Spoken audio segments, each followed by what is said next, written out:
All right, I got a special guest on here today. I got Michael Zuber from One Rental at a Time. So, welcome to my channel, Mr. Zuber. Oh, I appreciate it. Appreciate the opportunity. You've had some amazing folks on the channel already. You're doing it right, as near as I can tell. So your chances of growing quickly are right ahead of you. So keep doing what you're doing. You're doing it all right. Thank you for the compliment. And I tell everyone I really am trying to follow your blueprint. I really like what you've done, and you always mention it. You might be broken, but I think I really relate to that format and just trying to help other people. And I think that's really why I connected with your channel and yourself. But thank you for Yeah. doing this. But yeah, let's dig in a little bit. Maybe a quick recap of who Mr. Michael Zuber is, and then we can Mhm. dive into some other questions. Yeah. So Michael Zuber, first off, is a husband and father. My investing journey really doesn't start until I'm 30 years old after I lose a bunch of money in the stock market. I lost 80%. I thought I was a genius, and then I became an idiot almost overnight. I walk into a bookstore, I find a book that opened my eyes to possibilities called Rich Dad Poor Dad. It's not a how-to book, but the fact that I had an MBA, an econ degree, an accountant. My first job out of college was a general ledger accountant. And the fact that that little purple book opened my eyes to new things is both kind of awesome and insulting, right? I've paid for advanced education in finance and the like, and it set me on an entire new path. I didn't know what rental properties were. Never even thought about it. Nobody in my family had any money or wealth or anything other than a home. And yeah, it started a new journey. And my vision after reading the book was just four houses. My big goal, four houses, because I thought if I could get there, I would have a better retirement. That was the extent of my big dream, my big vision. And we buy our first property in 2002. Ultimately, my wife retires. Let's call it 2015. I retired 2018 with at the peak almost 200 units, and we've been building a brand called One Rental at a Time now for about 5 years. It is built on impact, not chasing fear and doom. And we built a pretty amazing community now that keeps me going. I get notes almost every day, positive notes that we're helping, and yeah, that's who I am. I love that. I think so. It sounds like it's just been smooth sailing for you. So like everything's just been easy and easy process. But I think the one thing that I relate to, and like we talked about it just a little bit real quickly, but you said, you're broken. And Mhm. is there certain maybe flaws or strengths that you have that you think has helped you along this journey? Yeah, so if folks watch my channel and they see what I do every Sunday, so every Sunday I do a goals video and I just give you a weekly update on my goals. And one of the things that I'm trying to do this year is go to 3 events. Um, I just finished go. I just went to WealthCon. Actually, was lucky enough to be a speaker, so that was pretty awesome to share, the goodness of one rental at a time with thousands of folks. So thank you for that opportunity, Ryan. But as I'm in the back of the room, if I'm ever at an event, I'm in the back of the room. That's just where I go, right? Last row. And that's where I was. And I was seeing all these speakers and I had time to think, because one of the things, again, back to your point about being broken, which I own, my routine for the last 4 or 5 years is pretty much the same. I wake up early, no alarm clock. I read the financial news. I take some notes. I talk to a camera, or I talk to my phone. I go live for 15 minutes. I do 3 millionaire interviews, typically 8, 9, and 10. Then I go walk the dogs. I go out to eat with Olivia. I come home, maybe do some housework. Then I work out. Then whatever. That was my life for 5 years. And the reason I share that is it didn't give me a chance to grow. So I'm sitting in the back of WealthCon, absorbing, just feeling like I'm in a new spot. And I came up with 5 things. I've never really thought about my weaknesses or fatal flaws or things. And I think it's important, or at least it's important for me to do 2 things. Always be authentic, the good and the bad. and always to show people that even guys who are financially free and been free for a long time, we still have weaknesses. We don't have everything figured out. So I came up with 5. You want to go through them? Oh, of course. Yeah.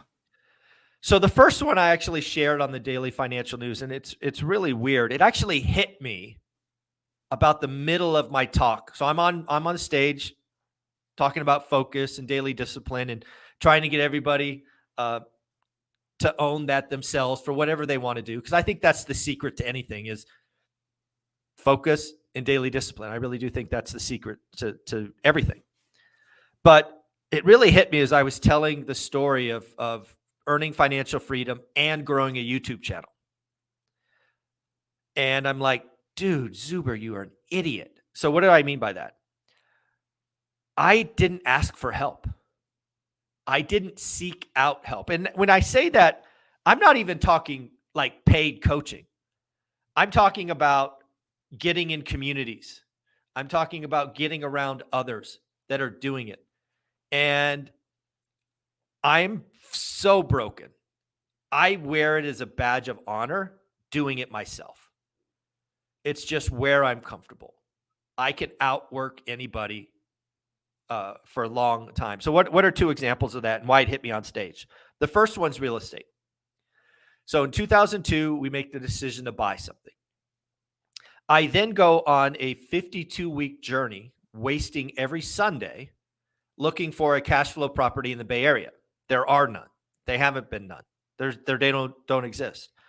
And not that the whole year was a waste, but at least 6 months of that was a waste. I should have been able to look up and go, it's the right idea, just the wrong market. I had the skills. I had a buy box. I knew how to find average. All the things that I teach and talk about. I shouldn't have spent a year doing it. I shouldn't have tried to fit a round or a square peg in a round hole.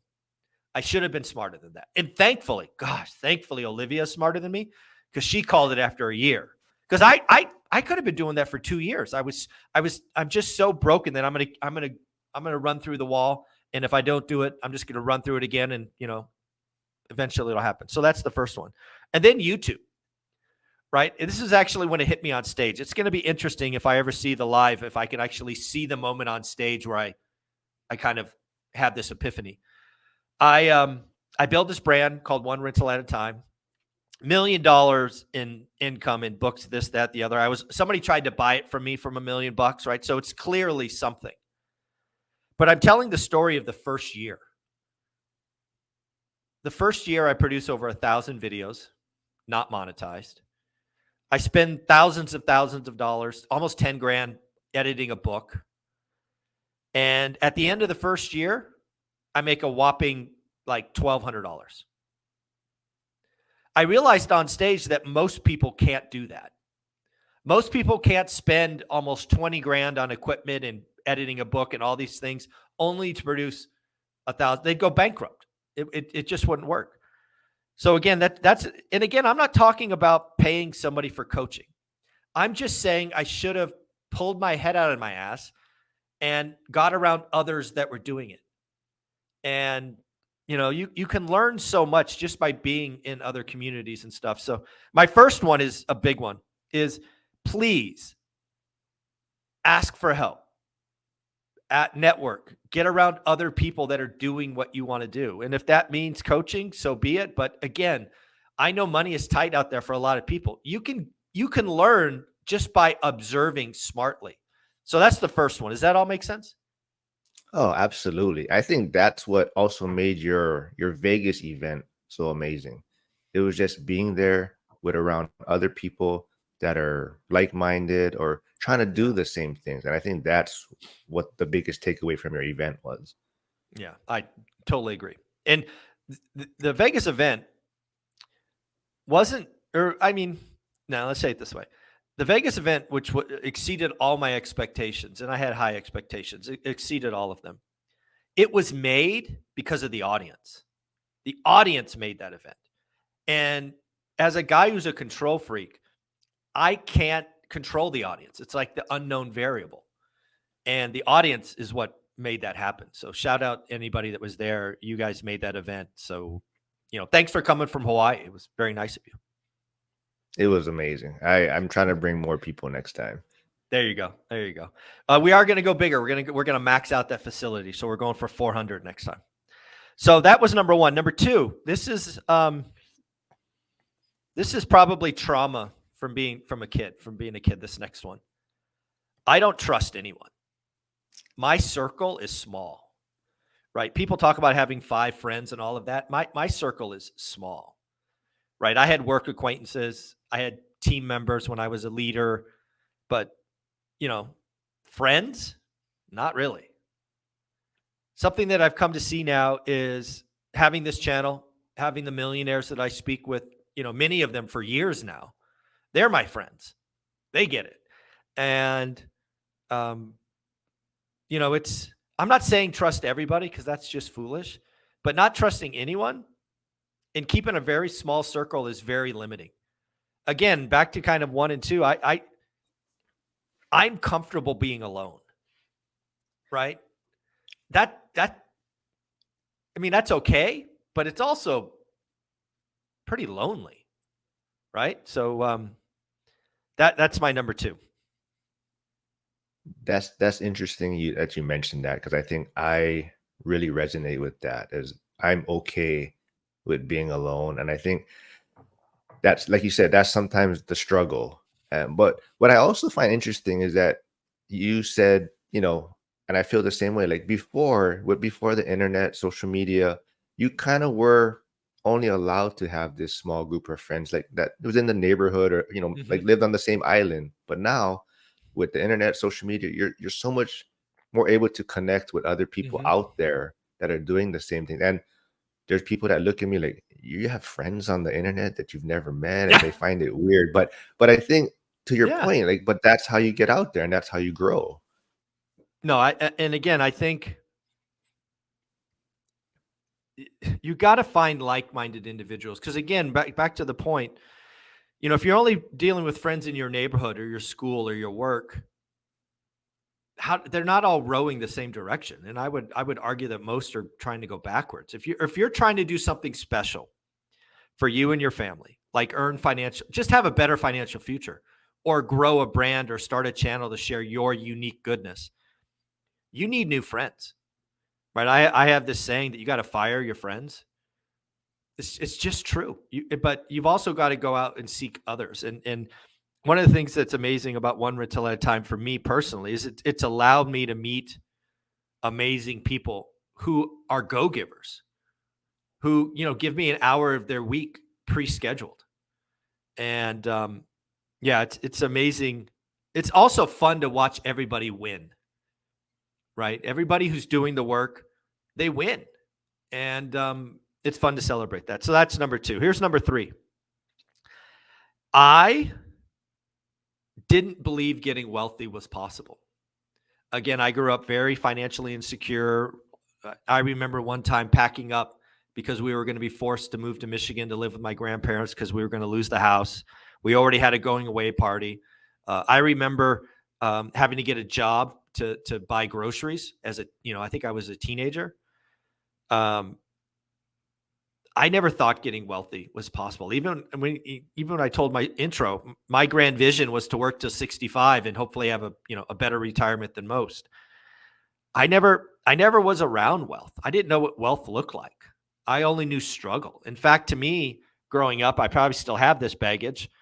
Money's the stressor of relationships. When you don't have any, it's loud and violent, and when you have some, it's fun. And yeah, it's I didn't even know, dude. I didn't know you could get wealthy. I didn't know it was possible, and that's a problem. Yeah, I think that's what a lot of people struggle with, is just their relationship with money. And same thing for me. I think it was more just you're almost told that money is evil, right? Like you don't need a lot, to be complacent. And I think that's where I fell into, and the whole, like still being in the fire department, getting that secure job with the benefits and pension. And nothing's wrong with that. It's just that's the path that I was headed towards. But like Mhm. you're saying, if you want to just do a little bit better for your family or better in retirement, all it takes is a few little things, and it just you know, things can grow from that. So I love that. Yeah. The next one again has to be childhood trauma. Again, I'm just putting it all out there because I think it's important to talk about it and show we all got shit to deal with. Um, I never think about the future, right? I don't think big. Like some people, like I've been around Pace Morby, now Ryan Pineda. Um, those guys, they live in the future. They can almost see it in Technicolor. I don't think about tomorrow, right? I live in the day. I'm comfortable doing the work. I mean, that's just where I am. And, the future, anytime I remember thinking about the future, it always went sideways. It just always went bad. So I don't think about it because it's to me, the baggage I have is thinking big, thinking about the big or thinking about doing something grand just leads to disappointment. And I've said on my channel plenty of times that, I don't think big and I don't do all of that. That's not really it. Is I don't think about the future because I don't want to be disappointed. And yeah, I just I'm sure that's some childhood nonsense I'm carrying, but I find it easier to react. I mean, that's what I learned as a kid: is bad shit's going to happen all the time. Just react with it. Don't think about it. Don't do all that stuff. Just react to the nonsense that's occurring that moment and move on. But I think I've carried that. Shit. I'm over 50 now, and I'm still acting that way. And I got to let that go. Hmm. Well, I think that's why your message resonates so well with a lot of people. Like that big goal ahead or that looking so far ahead, it's hard for people to vision that. And your daily mindset of daily goals, I think Mhm. that's actually why a lot of people relate to yourself and your channel. Yeah, and again, there's nothing. I mean, we'll talk about this in a minute, but my WealthCon presentation was just that. If you want to do anything legendary, you want to do things like Buffett or Jordan or Mr. Beast or any of these folks that you guys listed as legends, create a list of activities, track them, share them, report on them daily. Over time, you will get there. As long as you don't stop, you will get there. So, um, absolutely. But still, I need to work on that myself, right? I it I need to have. I'm never going to see the world in Technicolor, but I do think I need to be able to step back and go, like for example, what would our, we already know we're going to do the Vegas event next year. I've already I already paid, I already wrote the check. But should I ever think about doing 1,000-person event? Right today, I can tell you, I only think about the 400-person because I paid the money. But at Ryan Pineda's event, there was 1,500 people there or whatever. I'm like, could we do that? I don't think about that. I should though. So that's what I mean. Nothing's going to stop me from doing the work. It is the message. If you want to lose weight, there's this. You want to become better at that. It's just it's all of that. But I appreciate it. And then here's the last one. Again, definitely childhood trauma. These are all embarrassing at some level, but whatever. I've really had um, I've always had this feeling that no one likes me, right? I'm a loser. Um, just all of this childhood stuff because I was always picked on. I was always the oddball growing up. Um, that's one of the reasons it feels so good to have kind of this community around one rental at a time because I get daily notes that know you are helping. So it definitely makes me feel better. But for the longest time, man, I just felt like, you know, no one likes me. So, I was always picked on and all that. So again, those are the 5 fatal flaws. It's just I wanted to get those out there because I think maybe one of those will hit home with someone. You know, it's funny you bring that up also because I'm not saying you're a lot older than myself, but I look at you, I view you as, kind of like this successful real estate investor YouTube channel. But for me, my kind of initial impression was, you're this grizzly old man, maybe hard to approach. But Yep. then when I actually spoke with you at Vegas or encountered you in Vegas, it was just this super humble, down to Yeah. earth person that just wants to help everyone, and that just blew me away. And it's funny you mentioned that though. Yeah. Well, that's a self defense mechanism. I've I've said this before and I'll say it here. I kind of consider myself like an M&M or something like that. I'm very hard on the outside. I want people to see hard because I don't want to get, I don't want nonsense. Right. But I'm soft on the inside. Right. Yeah, I'm pretty soft on the inside. Yeah. Well, I loved it. I love you, getting, deep and talking about your these 5 flaws that you think are flaws, but let's kind of pivot a little bit and maybe go Hmm. towards because I know that you were just at WealthCon and I did Hmm. watch your YouTube video practicing your presentation, Yeah. and I find it very similar to also your kind of ORAT rules. They kind of Hmm. overlap a little bit. So can you touch on that? Maybe what about your presentation and the ORAT rules that you have? Yeah. So we'll do the presentation first and the rules second. So anytime I give a presentation at an event, I have an overarching goal. And again, people may not know this. I've been speaking on stages for 20 years. I think the largest audience I spoke in front of was over 20,000. So I'm comfortable on stage. Um, but you have to have a goal, or at least I always did. So the goal for the event was I wanted the people in the audience to know that if they made a decision and owned it and worked on it, that they could do something legendary. Now, I'm not saying you're going to be Michael Jordan or Tom Brady or Michael Phelps. That's not what I'm saying. But whatever you choose to go after, you can achieve legendary results if you just stick to it long enough. It happens. It's just how the force of nature works. So that was my overarching goal, is to get the audience to believe it's possible. In fact, if you see my presentation, I think the first 3 or 4 slides, right at the bottom, basically says, "I believe in you. I believe in you. I believe in you." Basically. So that's the overarching goal. Number two is uh, there's only 3 steps to doing legendary things. And very quickly, they are, basically you need to fire your friends because your current friends don't want to do the same thing. You need to get in new rooms or new groups with people that are doing it. And you need to set up activities that are not feelings, but they're actually um, trackable, right? They're numbers you can put on a spreadsheet. You need to share those things with others. You need to report truth. Don't lie to everyone. And then the last one is you need to do that for 10 years. It's whatever you want to do, whatever it is. Let's talk about, like YouTube. Well, one of the ways you have to grow with YouTube is creating content. So how many pieces of content are you going to create a week? 5. Okay, great. Write it down. That's your goal. Now, how many did you do? 3. Well, why'd you only do 3? Right? Well, I did 7. Great. Now let's maybe increase the goal to 7. It's everything comes down to daily forward momentum. I think there's a book called Atomic Habits that really talked about this, getting 1% better. Just keep at it. The last thing kind of to take away from that is, and this is where it's a superpower and not kryptonite, or my weakness is, I can just keep going. Lots of people get tired or frustrated or whatever. I don't I don't have that. I don't know what it is. I don't even think that way. I'm excited about the work tomorrow. And that's it. I mean, just whatever you want to do, put it down paper, share it with people, get around people that are doing it, and just don't stop. So that was really kind of my hope for 25 minutes.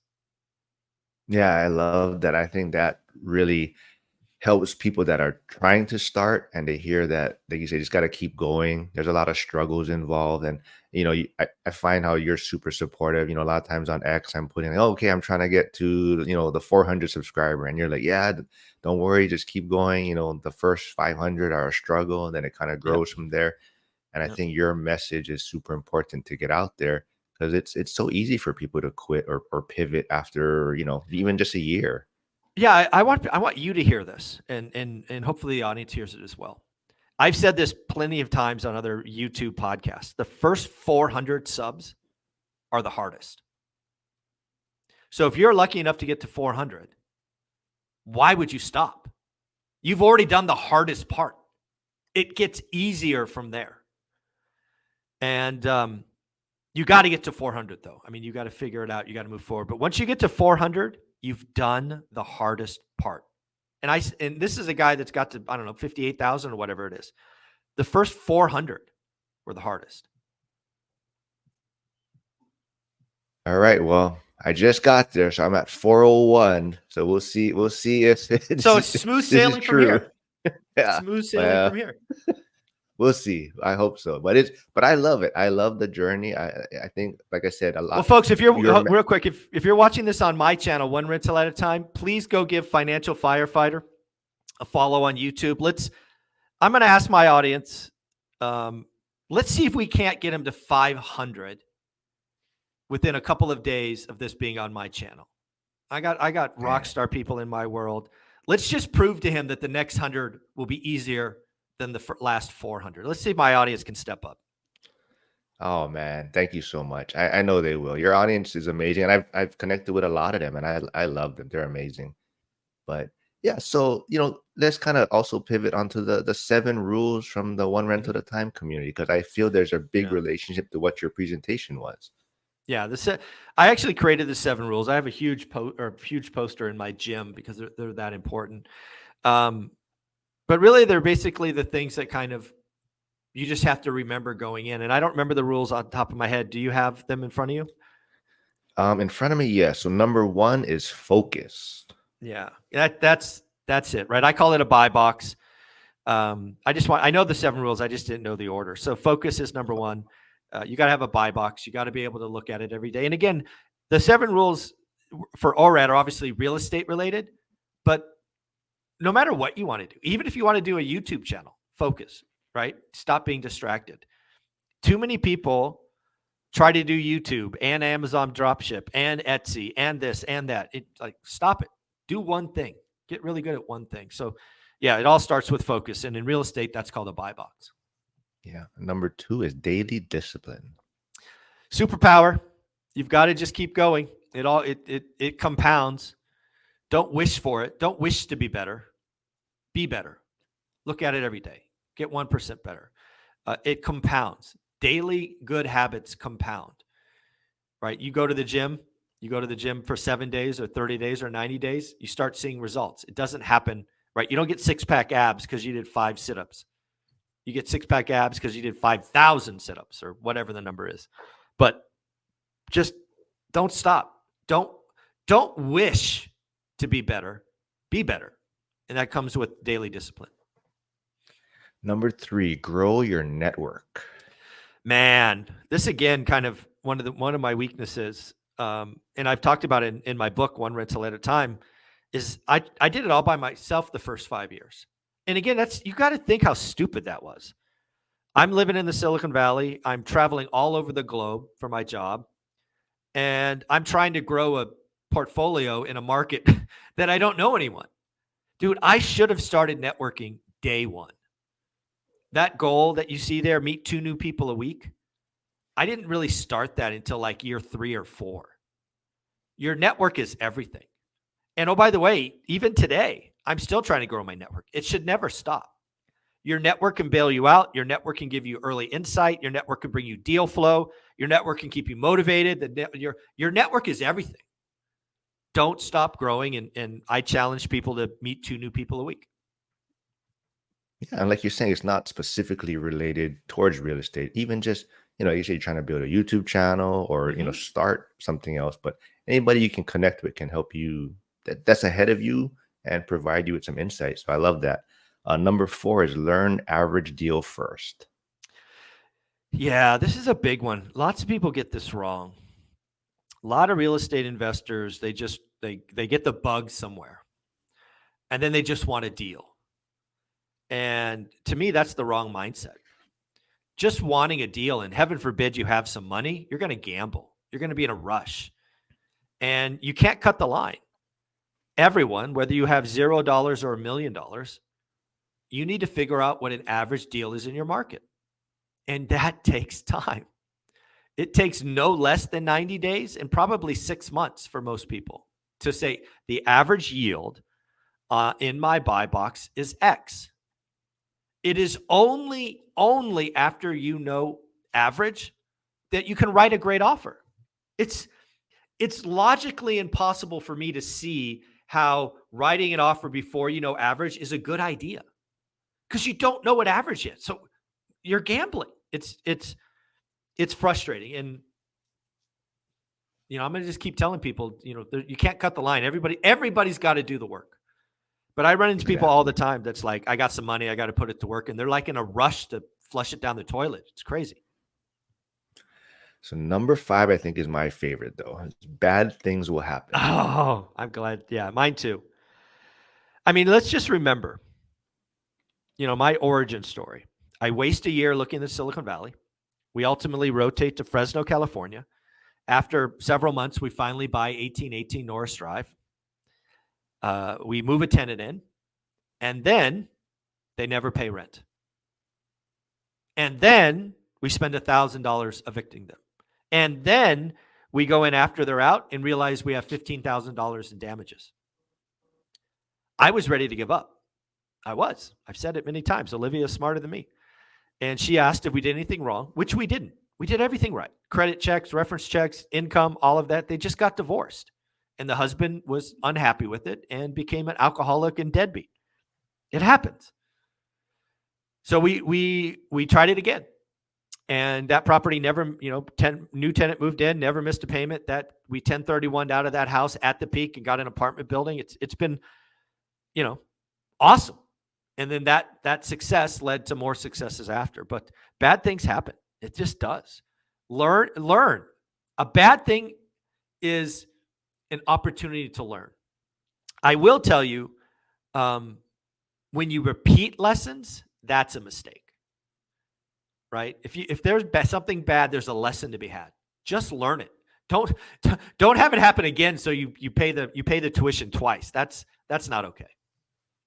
Yeah, that's exactly what I'm trying to teach my sons. Like, it's okay to make mistakes. We all make mistakes. It's Yeah. just Don't let's do it not make again. the same. Yeah, and I Let's think the create one new important, ones. yeah, but the one important thing I really like is that no matter how successful you are, like, you're super successful, but I'm sure bad things still happen, and I think that's what is the great message for people to realize is that it's always going to be there, right? And you just got to figure out the solution for it.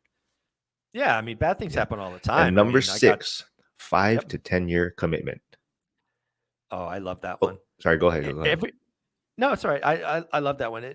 I was just going to say bad things happen all the time, right? I still have bad stuff happen every week. You just keep moving forward. But number 6, like my talk at WealthCon, it's really just kind of I have to have people look up. Don't expect it tomorrow. The first 5 years, certainly building a real estate portfolio sucks. You got to learn the lessons. There's a tuition. The cash flow's small, but you need time. And with inflation and mortgage pay down and all these things, it does get better. And oh, by the way, you get better. I'm a much better investor after 5 years than I was the first year. I was a better investor 10 years after 5. And I'm a better investor today than I was 2 years ago because I don't stop learning. I don't stop growing. And again, as somebody who's now over 50, and depending on your age watching this, some of you watching this, I talk 5 to 10 years and it's half your life, right? You're 20 years old and you got this grizzly old man telling you to plan for 10 years. You think I'm an idiot because that's half your life. Well, folks, you're going to probably live to 100. So 5 to 10 years of sacrifice and work to have 50 years to do amazing stuff. It's an easy trade, right? You're going to choose your hard, right? Do you want to have 5 years of hard or do you want to have 50 years of hard? I know which one I pick. Yeah, I love that message. And the final one is audit your personal network. Ugh, man, this is the whole fire your friends. You want to do amazing things, build financial freedom, grow a YouTube channel, create a brand around your hobby or passion, and you have the same 5 loser friends that you had in college smoking out, whatever. I can't help you. It is very true. You show me your 5 friends, I'll show you your future. Just true, like big bold letters. And that's I've always had a really small circle, as I admitted earlier. I should have gone out and seeked to be around others doing it. You Here's the problem, right? We kind of said this earlier, right? We're both Gen X, and we didn't really have a choice who our friends were going to be as Gen Xers because it was the kids on the street, it was the kids on your team or whatever, little league or whatever. Today, with social media, what we're doing here, virtual calls, so you can find some amazing friends. And the last thing about auditing your network is, for most of you, myself included, this device is part of your 5 friends. And some of you, your friends create fear, greed, envy. They make you nervous. They make you, scared that the world is going to end. If you have any doomers, and you know who they are, that's all they do is preach doom, or anybody that's flexing and making you feel like you're less of something because they drive a car or this or that, block them. I worked in technology for 30 years, 10 years in AI, or what then was called machine learning. The algorithms are non-feeling. Whatever you are watching, they're going to give you more. And here's a test I did, right? We both follow each other on X. When I just got on X, like, I don't know, a year ago or whatever. And if you're not careful on X, it's the most toxic, doom, nasty environment. I spent about a week blocking doomers and fearmongers. And dude, my X feed is awesome, right? My IG feed is awesome. My YouTube feed is awesome. It's motivating. It's helpful. It's encouraging. Folks, audit what you watch on your device. It is feeding you. It is feeding you nonsense, or it's feeding you positivity. It's your call. I bet you if I looked at people's social media feed, I could predict their future. You're watching doom. That's on you. It's not people want to blame the algorithm. The algorithm's non-feeling. It basically says, hey, you watch this, you're going to probably like this. It's just trying to keep you on platform by feeding you what you want. So own that. My social media feed, I could not imagine having a more positive and enlightening social media feed. So thank you for being a part of it, by the way. I love what you do. Thank you so much. No, I love connecting with you, and I don't know, same thing. I've only been on X fairly recent, and I actually enjoy, I think, the X platform the most out of all of them so far. I think there's the best interaction there, and building relationships. So I really enjoy it. But before we wrap things up, I do have one maybe final question that I've never really heard you talk about too much or got the answer for. Mm-hmm. But I hear you talk quite a bit about, part of the YouTube journey was leaving a legacy, 50 years after you've passed or you're gone. So what is that all about? Where did that start from? I think it was that my fifth weakness. Remember, my fifth weakness is no one liked me. So I figured if I could create, if somebody could still say my name positively 50 years after I'm dead and gone, I will have done something. That's where that comes from. Is I never think I'm enough. I don't think I'm any good. I don't think anybody likes me. But if I can create goodness and positivity and change people's lives, and they're saying something, 50 years from now, it's basically an FU to anybody that was nasty to me growing up, right? The people that were nasty to me will be dead and gone. No one will speak of them ever. And, somebody will say something nice about me 50 years from now, and it'll be a big middle finger to those jerks that were, nasty to me. So that's where it comes from. I love that. So, I guess this wrap things up, but where is going to be, I guess, maybe the next event that you will be at, since you're saying you got to do so many events a year now, but where can they find you next? So if you're going to Think Media's event, I will not be speaking, but I will be in the audience learning, observing. If you're going to Sean Cannell's event, Grow with Video, please let me know. I'd love to take some pictures, talk, chop it up, get some coffee. I'm going to be there all 3 days. I think 2 of my millionaires are coming. I think Ty's coming and Adrian's coming. So I'm sure we're going to be chopping it up together, but I will be there. And then I've been lucky enough to be asked to keynote a presentation at Northwest Action Summit. I think I'm talking on May 3rd. It's May 2nd and 3rd, I believe. I could be wrong. It might be 3rd and 4th. But yeah, I'll be at that event. And that's it. That's all I have scheduled right now. So if you are putting on events out there and you want some one rental at a time goodness, reach out. It's just me. right? Instagram, if you want to DM me, or you can email me off my website. I don't have VAs. I don't have teams. I don't have any of that stuff. So if you do that, you're communicating with me. So as of right now, it's those two events, and they're actually back-to-back weeks. So I go from doing no events to doing 3 weeks in a row. So it's kind of fun. I like it. All right, I'll throw it out there. When will be the event in Hawaii for one rental at a time? I like that idea. I think what we should do is we should probably reach out, get Olivia involved, because this is how this is going to happen. We get Olivia excited about going to Hawaii. Then we set up an event so I can make it a business expense. Yeah. But I'm down. I mean, if I'm going to come out to Hawaii, I would probably want to do an event. I don't know, 50 plus people. I bet we could do that. Oh yeah. I would think. Yeah. Yeah. So I'm down. I mean, what's the best month to come to Hawaii? Oh, I mean, I think summertime is always going to be the best as far as just pure weather, where you're going to get to do a lot more things. But in the wintertime, you still get decent weather, but there's like the whale watching and other things, other activities. I'm down to do something in the summer. We should seriously. I mean, I'm down. I mean, is anybody who is in Hawaii, or who would go to Hawaii and talk to your accountant, but maybe you can make some of that a business expense. But talk to your own accountant. Yeah, I'm down. I mean, I would. One of the things that I hope happens is we do one rental at a time events at very cool locations, so I can go to more cool locations and do my thing and be in cool places like Hawaii. I'm down. All right.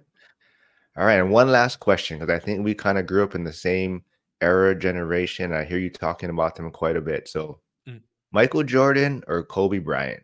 Oh, Jordan. 6-0. 6-0 in the finals. Defensive player of the year. 6 finals MVP. Yeah, just the fact that he was. I think what really puts him over the top is he won Defensive Player of the Year award. Yeah, that doesn't happen for a legendary scorer. He competed on both sides. Yeah, I gotta agree on that one. But all right, well, this was fun, and thanks for doing this, and thanks for always supporting us on X, YouTube, and I think you're doing wonderful things out there. And all right, we'll wrap it up right there. Folks, go follow Financial Firefighter. Remember, we're trying to get him an extra 100 subs from all the ORAT fans. You guys are amazing. Please show them some love. Thank you. Thank you, everyone. Catch you later. Bye.